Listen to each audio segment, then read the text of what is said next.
अरे भाई रुक जा। अगर इस बार रेलवे में नौकरी पक्की करनी है ना तो ये किताबी रट्टा मारना बंद कर। स्क्रीन पर जो ये सवाल दिख रहा है ना, रेलवे ने पिछले 5 सालों में 4 बार पूछा है और अच्छे अच्छे धुरंधर इसका जवाब गलत करके आते हैं।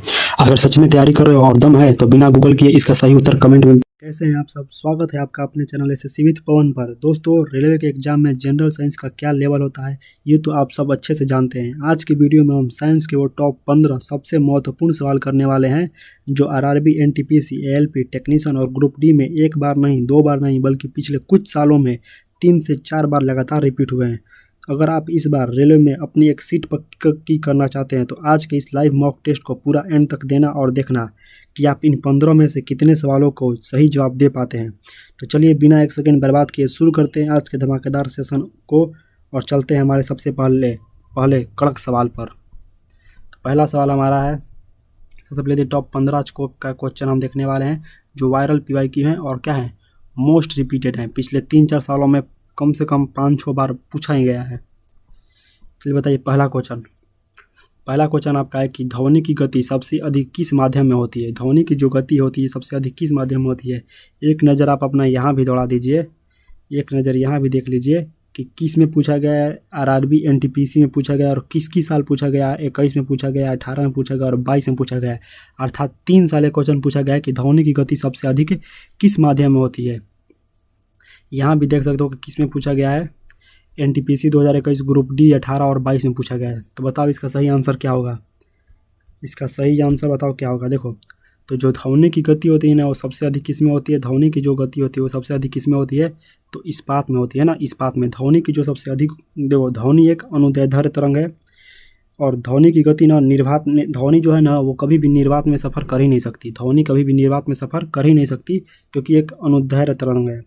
और ध्वनि की जो गति है ना सबसे ज़्यादा स्टील में होती है, इस्पात में होती है।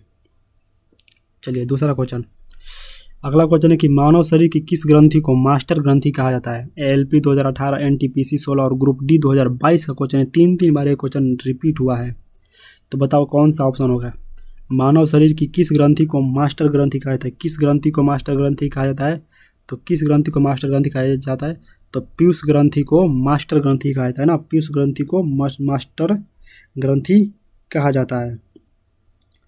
अगला क्वेश्चन, कार्य का ईसाई मात्रक क्या है। बताओ, जेई में पूछा गया है, एनटीपीसी पूछा गया और ग्रुप डी 3 बार ये क्वेश्चन रिपीट हुआ है। बताओ कौन सा होगा। कार्य का ईसाई मात्रक क्या होता है, तो ये सबको पता है कि कार्य का ईसाई मात्रक जो होता है ना क्या होता है, कार्य का ईसाई मात्रक जूल होता है। अच्छा बताओ, वाट किसका मात्रक होता है, तो शक्ति का मात्रक होता है ना। वाट किसका मात्रक होता है, तो शक्ति का मात्रक होता है। न्यूटन किसका मात्रक होता है, तो फोर्स का मात्रक है ना। किसका होता है, फोर्स का मात्रक होता है, FRC ना। न्यूटन किसका मात्रक होता है, तो फोर्स का मात्रक होता है ना। न्यूटन किसका मात्रक होता है, फोर्स का। और ये दाब पास्कल किसका मात्रक होता है, तो ये प्रेशर का मात्रक होता है, प्रेशर का मात्रक होता है ना। दाब किसका मात्रक होता है, ये पास्कल किसका मात्रक होता है, तो प्रेशर का मात्रक होता है। समझ गए। चलिए अगला क्वेश्चन बढ़ते हैं। कोशिका का पावर हाउस, कोशिका का पावर हाउस किसे कहा जाता है। पावर हाउस ऑफ सेल किसे कहा जाता है, तो सबको पता है कि जो माइटोकॉन्ड्रिया है, माइटोकॉन्ड्रिया को ही कोशिका का पावर हाउस कहा जाता है। और ये क्वेश्चन देखो, एनटीपीसी 16, 21, ग्रुप डी 18 और 22, 4 बार ये क्वेश्चन रिपीट हुआ है आपके क्वेश्चन में। आपके सिलेबस में ये 4 बार साइंस का कितना इंपॉर्टेंट ज़्यादा क्वेश्चन है। तो बताओ कौन सा कोशिका का पावर हाउस, तो माइटोकॉन्ड्रिया को ही कोशिका का पावर हाउस कहा जाता है। राइबोसोम क्या है, राइबोसोम को क्या कहता है, तो इसको प्रोटीन की क्या कहता है, इसको प्रोटीन की ना फैक्ट्री कहा जाता है। किसकी कहा जाता है, प्रोटीन की फैक्ट्री कहा जाता है राइबोसोम को। राइबोसोम को क्या कहा जाता है, तो राइबोसोम को प्रोटीन की फैक्ट्री कहा जाता है ना। राइबोसोम को प्रोटीन की क्या कहता है, वो तो कहता है शक्ति कहता है। आज जो ये लाइसोसोम है ना, ये एक आत्मघाती थैली है। लाइसोसोम क्या है, तो ये एक आत्मघाती टंकी है, अर्थात यह थैली है। अगला क्वेश्चन कि पीतल किन 2 धातुओं का मिश्रण है। पीतल किन 2 धातुओं का मिश्रण है। देखो ये क्वेश्चन, ये क्वेश्चन भी कितना बार इंपॉर्टेंट है।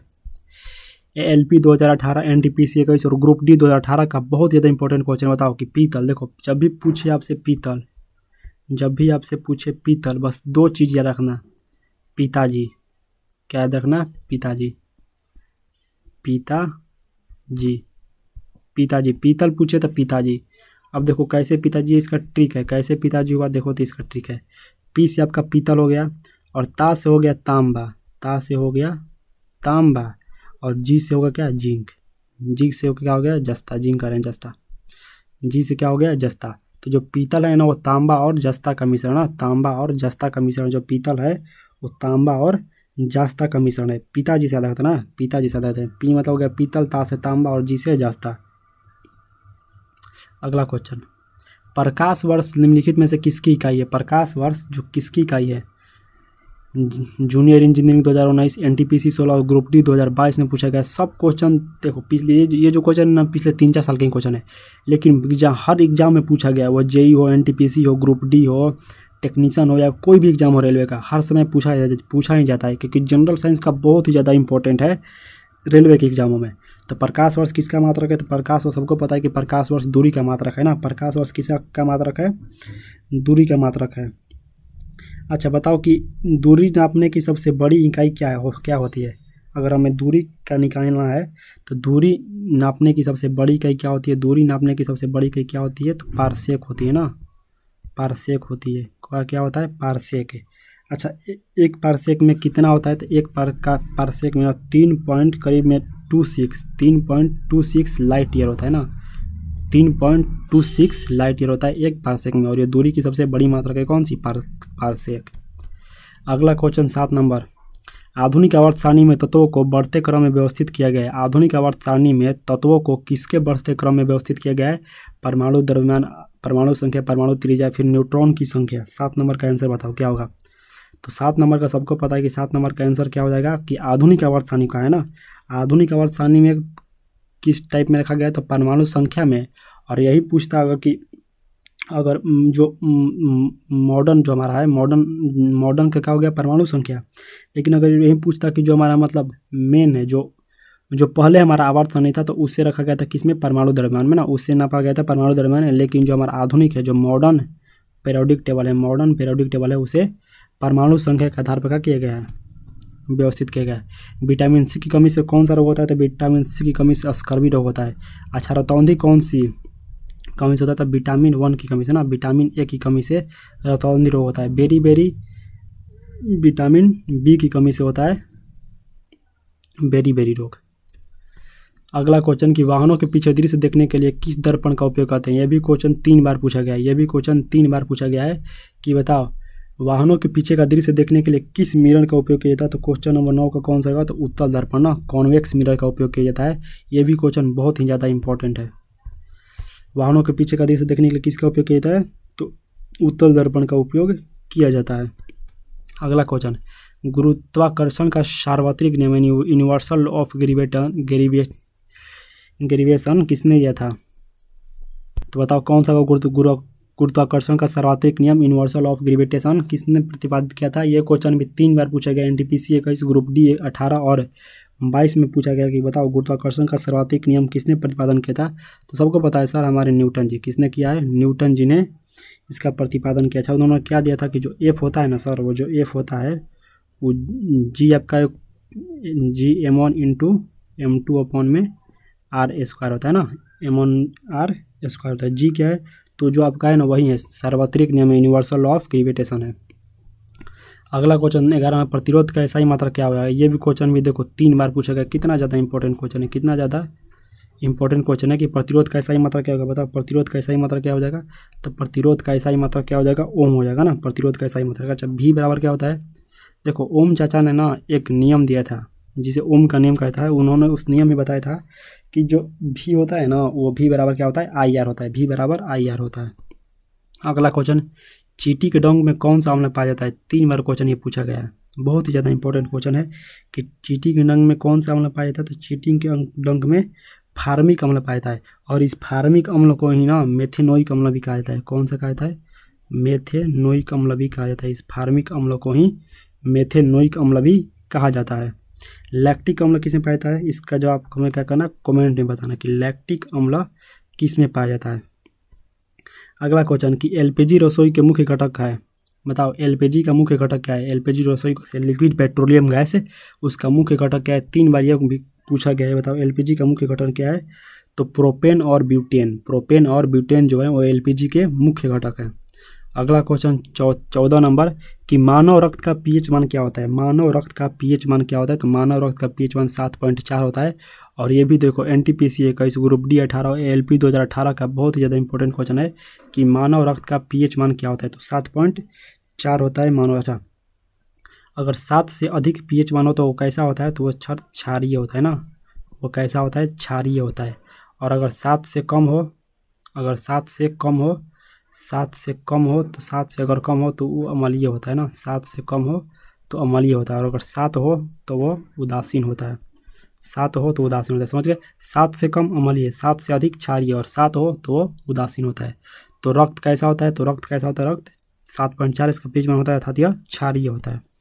और इसका आखिरी क्वेश्चन बताना 15 नंबर कि जंग लगना किस प्रकार की अभिक्रिया है। बताओ जंग लगना किस प्रकार की अभिक्रिया है। तो जंग लगना एक क्या है, रासायनिक अभिक्रिया की भौतिक परिवर्तन है कि रासायनिक परिवर्तन है या फिर प्रतिवर्ती परिवर्तन है, बताओ कौन सा होगा। जंग लगना कौन सी अभिक्रिया है, बताओ जंग लगना कौन सी अभिक्रिया है। तो जंग लगना कौन सा हो जाएगा, रस्टिंग कौन सा हो जाएगा, बताओ जल्दी से। जंग लगना कौन सा हो जाएगा, रासायनिक परिवर्तन ना। अच्छा एक बात ध्यान रखना, देखो जब जंग लगता है ना, जब भी किसी भी लोहे का अगर रस्टिंग होता है, अगर उस पर जंग लगता है तो उसका जो भार होता है ना वो बढ़ जाता है। भार क्या होता है उस पर, उसका भार बढ़ जाता है। जब भी उस पर जंग लगता है तो उसका भार बढ़ जाता है, लोहे का वजन जो क्या होता है, बढ़ जाता है। तो देखो, तो दोस्तों ये थे साइंस के वो 15 सवाल जो रेलवे क्या करता है, बार बार पूछता है। उम्मीद है कि आज की ये ट्रिक्स और लॉजिक आपको पसंद आया। लेकिन रुकिए एक सेकंड, 1 मिनट रुकिए, आपके लिए कुछ और भी है। क्या है, तो ये है आपके लिए आज का मेन है, ये है। आप जरूर कमेंट करके इसका आंसर बताइएगा कि डेली प्रैक्टिस हम देते हैं डीपीपी रेलवे साइंस के लिए कि ये 5 क्वेश्चन दिए, क्वेश्चन 1 2 3 4 और 5 क्वेश्चन दिए हैं कि निम्नलिखित में से कौन सी धातु कमरे के तापमान पर तरल होती है। लाफिंग गैस का रासायनिक नाम, गुरुत्वीय त्वरण का मान पृथ्वी की सतह पर लगभग कितना होता है, मानव शरीर में रक्त को साफ करने का कार्य कौन करता है, बिजली के बल्ब के फिलामेंट किस धातु का बनाता है। और ये देखिए ये क्वेश्चन भी कितना ज़्यादा इंपॉर्टेंट है। Group D 18-22, NTPC, ALP, JE और group D, NTPC, group D, ALP, NTPC और ग्रुप डी, कितने बार ये सभी क्वेश्चन पूछे गए हैं। तो उम्मीद है कि आप सब इसका आंसर जरूर देंगे। असली टेस्ट तो अब शुरू होता है ना, कि स्क्रीन पर जब हमने आपको ये 5 सवाल दिए हैं, ये आज का डीपीपी है। इन 5 सवालों के जवाब अभी आपने नीचे कमेंट बॉक्स में देने हैं। जिनका भी आंसर सही होगा उसको मैं खुद हाथ अपना दे दूंगा, हाथ दूंगा। अगर आज की क्लास से आपको कुछ नया सीखने को मिला है तो वीडियो को एक प्यारा सा लाइक कर देना, उन दोस्तों के साथ शेयर कर देना जो रेलवे की तैयारी कर रहे हैं। चैनल पर नए हो तो सब्सक्राइब कर देना, बेल आइकन दबा देना ताकि अगली धमाकेदार क्लास आपसे मिस ना हो। तो मिलते हैं अगले वीडियो में एक नए कड़क टॉपिक के साथ, तब तक के लिए जय हिंद जय भारत, पढ़ते रहिए।